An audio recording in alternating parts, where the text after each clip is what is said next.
Hey guys, just wanted to get in touch. Today is Fun Friday. It's the last day of the week, so I hope you've had some good time with your family today to finish up our lessons and maybe participate in that challenge I gave you this morning to do an art activity.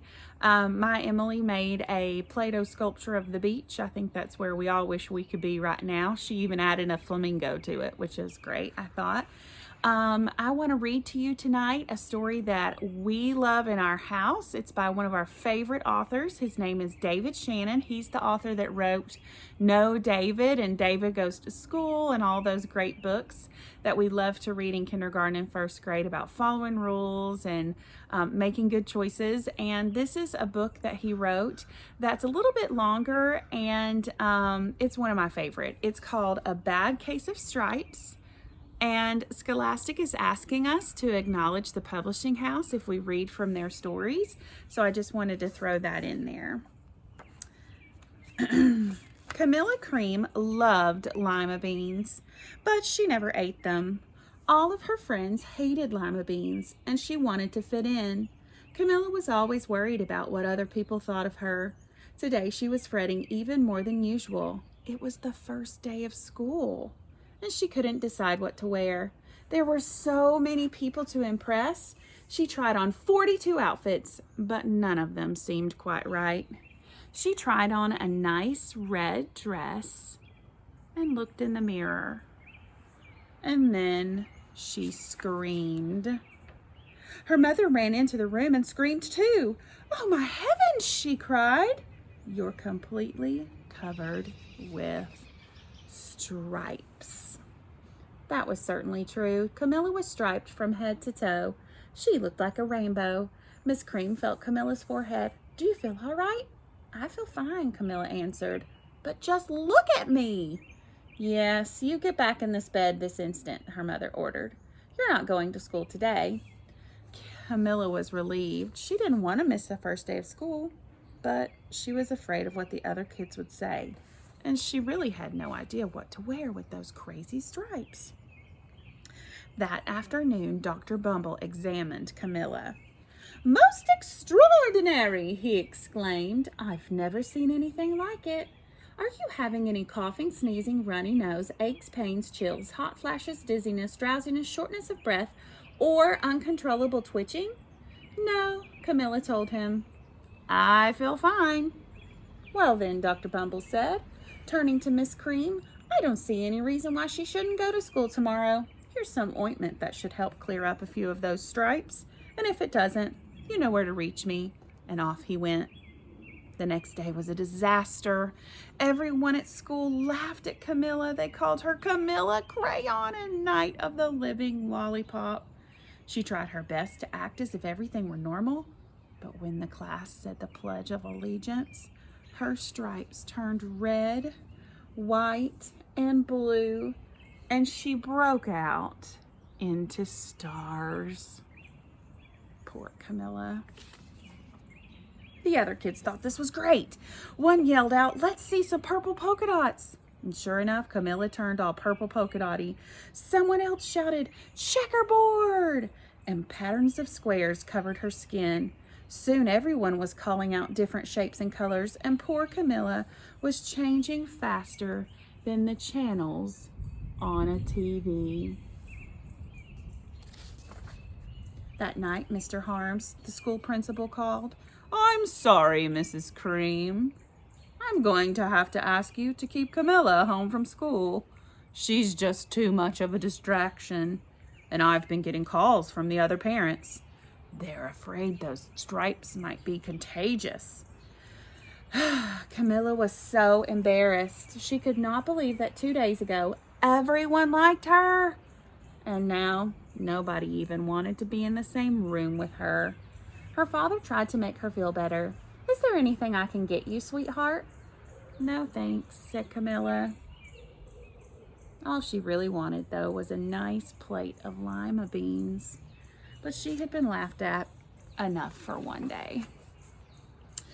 Well, yes, I see," Dr. Bumble mumbled when Mr. Cream phoned the next day.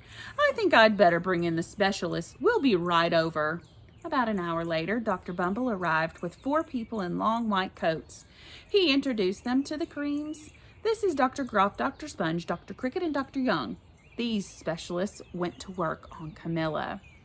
They squeezed and jabbed, tapped and tested. It was very uncomfortable. Well, it's not the mumps or the measles, and definitely not chicken pox, said Dr. Cricket. Or the sunburns, said Dr. Young. Try these. And they each handed her a bottle filled with different colored pills. Take one each before bed, said Dr. Grop, and then they filed out the door, followed by Dr. Bumble. She has leopard print on her legs now. So many interesting designs. That night, Camilla took her medicine. It was awful. And when she woke up the next morning, she did feel a bit different. But when she got dressed, her clothes didn't quite fit right. She looked in the mirror, and there, staring back at her, was a giant, multicolored pill with her face on it. Look at that. She looks like medicine. Ugh. Dr. Bumble rushed over as soon as Miss Cream called. But this time, instead of the specialist, he brought the experts. Dr. Gord and Mr. Mellon were the finest scientific minds in the land. Once again, Camilla was poked and prodded, looked at and listened to. The experts wrote down lots of numbers, and they huddled together and they whispered. Dr. Gord finally spoke. It could be a virus, he announced. And suddenly, fuzzy little virus balls appeared all over Camilla. Or some form of bacteria, said Mr. Mellon, and out popped squiggly little tails of bacteria. Or it could be a fungus. And instantly, Camilla was covered with different colored fungus blotches. Look at her tentacles coming out of the pages. Oh, these experts looked at Camilla, then at each other. We need to go over these numbers again back at the lab. So Dr. Gord explained, we'll call you when we know something. But the experts didn't have a clue, much less a cure. Well, by now, the TV news had found out about Camilla. Reporters from every channel were outside her house telling the story of the bizarre case of the incredible changing kid. Soon a huge crowd was camped out on her front lawn. The Creams were swamped with all kinds of remedies, from psychologists to allergists, herbalists to nutritionists, psychics and an old medicine man, even a guru and a veterinarian. Each so-called cure only added to poor Camilla's strange appearance, until it was hard to even recognize her. She sprouted roots and berries and crystals and feathers and a long furry tail, but nothing seemed to work.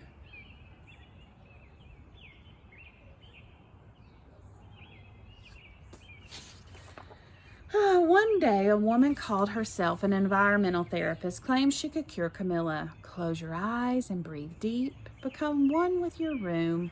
I wish you hadn't said that, Camilla groaned and slowly started to melt into the walls of her room. Her bed became her mouth, her nose was a dresser, and 2 paintings were her eyes. The therapist screamed and ran from the house. What are we going to do? Cried Miss Cream. It just keeps getting worse, and she began to sob. But at that moment, Mr. Cream heard a quiet little knock at the door. He opened it, and there stood an old woman who was just as plump and sweet as a strawberry. Excuse me, she said brightly, but I think I can help. She went into Camilla's room and looked around. My goodness, she said with a shake of her head, what we have here is a bad case of the stripes. One of the worst I've ever seen. She pulled a container of small green beans from her bag. Here, she said, these might do the trick. Are those magic beans? Asked Mrs. Cream. Oh, my, no, replied the kind old woman. There's no such thing. These are just plain old lima beans. I'll bet you'd like some, though, wouldn't you? She asked Camilla. Camilla wanted a big heaping plateful of lima beans more than anything, but she was still afraid to admit it. Yuck, she said. No one likes lima beans, especially me. Oh dear, the woman said. I guess I was wrong about you. And then she put the beans back in her bag and started toward the door. Camilla watched the old woman walk away. Those beans would taste so good, and being laughed at for eating them was nothing compared to what she had been going through. She finally couldn't stand it. "Wait," she cried. "The truth is I really love lima beans." "I thought so," said the woman with a smile. So she took a handful of beans and popped them into Camilla's mouth. "Mmm," said Camilla. Suddenly, the branches, feathers, squiggly tails began to disappear. The whole room swirled around, and when it stopped, there stood Camilla. Everything was back to normal. "I'm cured!" "Yes," said the old woman. "I knew the real you was in there somewhere." She patted Camilla on the head. Then she went outside and vanished into the crowd. Afterward, Camilla wasn't quite the same. Some of the kids at school said she was kind of weird, but she didn't care. She ate all the lima beans she wanted, and she never even had a touch of the stripes again. Now, I love Camilla Cream so much because I think she's a representative of how we all sometimes feel. Maybe there's something you love to do that your friends have kind of maybe, I don't know, encouraged you not to do because they didn't think it was too cool, or something maybe that you like to do that maybe the people in your family don't actually love. But if it's something that gives you joy and brings you happiness, I encourage you to continue to practice and do what you love. Here at my house, I really like to play piano. And so that's something I've had to practice since I was a little girl. It didn't come easy to me, so I've had to put a lot of effort into it. And just because it's not everybody's favorite, maybe it's yours, and that's what's important. So just like Camilla, try not to get the stripes and continue to do the things you love. See you again on Monday. Have a great weekend.